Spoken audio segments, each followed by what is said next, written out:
டேய் இங்க பண்ற போஸ்டர் மறுபடியும் ஆரம்பிச்சிட்டாங்க. 2000 அடுத்து 2012 இப்ப 2020 வேறயா? இப்படியே மக்களை ஏமாத்தி பணம் சம்பாரிச்சிட்டு இருக்கானோ. எப்படி கடவுள் இந்த உலகத்தை படைச்சாரோ அதே மாதிரி ஒரு நாள் அழிக்க தாண்டா போறாரு. உடா லூசு உளறிட்டு இருக்கியடா. கடவுளாவது மண்ணாங்கட்டியாது. இப்ப வேற யாரா இதெல்லாம் உருவாக்குனது? அப்படிவா வலிக்கு. அதாவதுடா இந்த பிக் பேங் தியரி தெரியுமாடா? அதாவது ஃபர்ஸ்ட் எல்லாம் நெபுலாவா இருந்துச்சு ஒரு காலத்துல. அது என்ன ஆச்சுனாக்கா திடீர்னு ஒரு பெரிய வெடிப்பு வெடிச்சிச்சு. வெடிப்பு வெடிச்சதுக்கு அப்புறம் எல்லா ஆட்டம்ஸும் ரொம்ப வேகமா சேர்ந்து இந்த அப்பதான் இந்த இடத்தை ஃபர்ஸ்ட் உருவாச்சுடா. அப்ப இந்த உலகத்துல ஒண்ணுமே கிடையாது. அதுக்கப்புறம் தான் நீர் வந்து அந்த நீர்ல இருந்து அமீபா, அதுல இருந்து மங்கஸ், பாக்டீரியா எப்படியே வளர்ந்து வளர்ந்து பரிணாம வளர்ச்சி அடைஞ்சாருச்சு. குரங்குல இருந்து வந்தவன் தான்டா மனுஷன். இது பேர் தான்டா பரிணாம வளர்ச்சி. இப்படிதானே இந்த உலகம் இதெல்லாம் உருவாச்சு.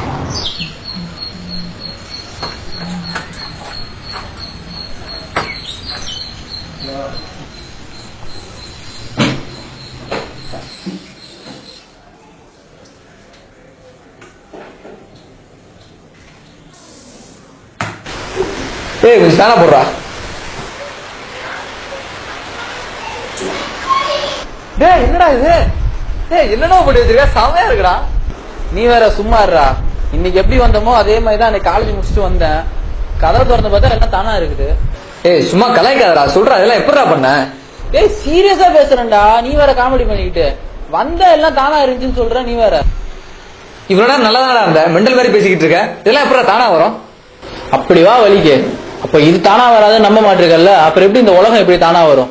நம்மளோட சூரிய குடும்பம், அந்த சூரிய குடும்பத்துக்கு வெளியே போய் பாரு, மில்கி வே கேலக்சின்னு சொல்றோம். நம்ம இருக்கக்கூடிய கேலக்சி, அந்த கேலக்சிக்கு அடுத்த பார்த்தா யூனிவர்ஸ்ன்றோம். இத மாதிரி பல பிரம்மாண்டமான படைப்புகள் வந்து நம்மளுக்கு மேல இருக்குது. அதுல வாழ அற்பமான மனுஷன் நம்ம என்ன செய்யறோம்? இதெல்லாம் தானா வந்துருச்சு சொல்றோம். எப்படா தானா வரும்? இந்த சூரிய குடும்பம் இருக்கு.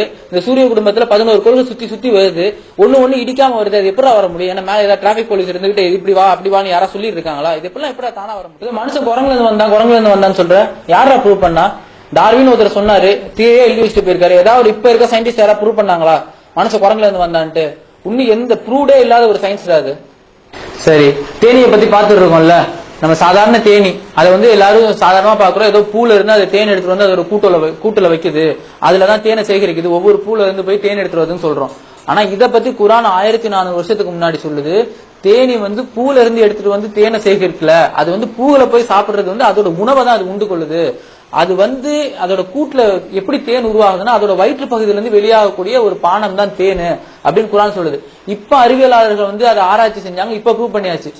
தேனோட வயிற்று பகுதியில இருந்து தான் தேன் வெளியாகுது. அது வந்து பூக்கிட்ட போய் எடுக்கிறது வந்து அதோட உணவை தான் அது எடுத்துக்கொள்ளுது அப்படின்னு சொல்லி சொன்னாங்க. பூமியை பாக்குறியா? நம்ம வாழ்ற பூமியை பாத்திருக்கியா நீ?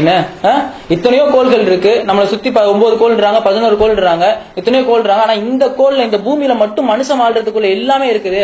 எப்படி? நம்ம வெளியே விடக்கூடிய கார்பன் டை ஆக்சைடு மரத்துக்கு போகுது. மரம் கொடுக்கக்கூடிய ஆக்சிஜன் வந்து நம்ம சுவாசிக்கிறோம். இதெல்லாம் எப்படி முடியும்? யாரா இந்த சைக்கிளை ஃபார்ம் பண்ணது? சொல்ல நீ. இதெல்லாம் தானா வர முடியுன்றதுக்கு என்ன ப்ரூஃப்ல இருக்கு உங்ககிட்ட? சரிடா, உலகத்திலே இந்த போனை வந்து யாருமே பார்த்தது இல்லடா. நீ வந்து ஒரு 1000 வருஷம் முன்னாடி போயிரு. சரியா? ஒரு 1000 வருஷத்துக்கு முன்னாடி இந்த போனை வந்து எந்த ஒரு மனுஷனும் பார்த்தது இல்லை. முதலா ஒருத்தங்க மக்கள் மத்தியில வந்து இந்த போனை கொடுக்குறாங்க.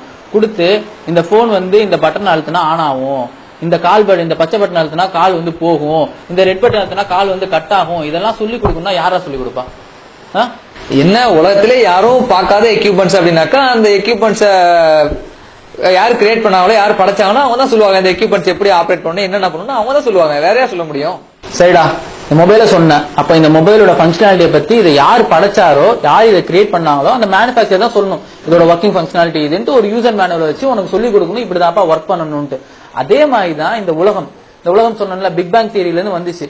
இப்ப சில நூற்றாண்டுகளுக்கு முன்னாடி கண்டுபிடித்தாங்க அறிவியல் சயின்டிஸ்ட்லாம். இப்ப கண்டுபிடிச்ச விஷயம் இதை பத்தி 1400 வருஷத்துக்கு முன்னாடி குரான் சொல்லுது. இந்த உலகம் எப்படி உருவாயிச்சு, எப்படி இந்த நெபுலான்ற ஒரு ஆட்டம் இருந்துச்சு, இது எல்லாம் புகையா இருந்துச்சு, அதுல இருந்து உருவாயிச்சு. சரி, அதை விடு. ரெண்டாவது எம்பிரியாலஜி வா. எம்பிரியாலஜி கருவியல்ன்ற ஒரு துறை வந்து மருத்துவம், அதாவது மெடிக்கல்லே கிடையாது. ஒரு 35 இயர்ஸ் பிஃபோர் வரைக்கும் எம்பிரியாலஜின்ற ஒரு டாபிக் கிடையாது. ஆனா குரான் இதை பத்தி 1400 வருஷத்துக்கு முன்னாடி சொல்லுது. எப்படி மனிதனோட படைப்பு இருக்குது. ஒரு இந்திரிய துளி வந்து ஒரு தாயோட கருமுட்டையை போய் சேர்ந்ததுல இருந்து அந்த குழந்தை என்னென்ன முறையில வந்து வளர்ச்சி அடையுது, எப்படி இப்படி வருது, எத்தனை 10 மாத காலங்கள் வந்து அந்த குழந்தை வந்து தாயோட கருவறைக்குள்ள என்னென்ன ஸ்டேஜ வந்து கிராஸ் பண்ணி வருது, இதை யார் சொல்ல முடியும்? 1400 வருஷத்துக்கு முன்னாடி குரான் சொல்லுது.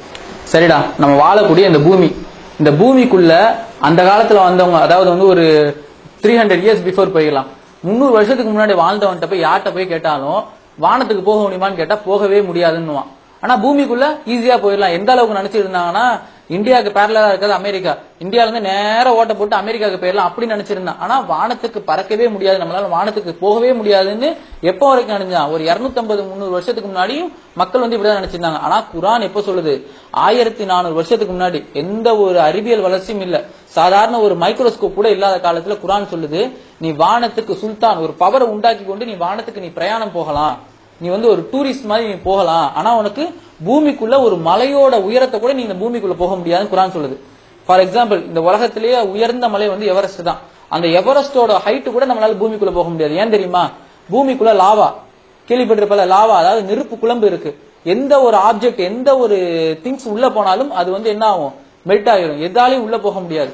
சோ இந்த விஷயத்தை யார் சொல்ல முடியும்? இந்த பூமியை யாரு படைச்சாரோ அவனாலதான் சொல்ல முடியும். 1400 வருஷத்துக்கு முன்னாடி இந்த படைப்பு இப்படி நான் படைச்சிருக்கேன், உன்னால வானத்துக்கு வர முடியும். ஃபியூச்சர் டென்ஸை யார் சொல்ல முடியும்? ஃபியூச்சர்ல இப்படி நடக்கும், உன்னால பறக்க முடியும்னு சொல்லி யார் சொல்ல முடியும்? நம்மளை படைச்ச இறைவனால மட்டும் தான் சொல்ல முடியும்.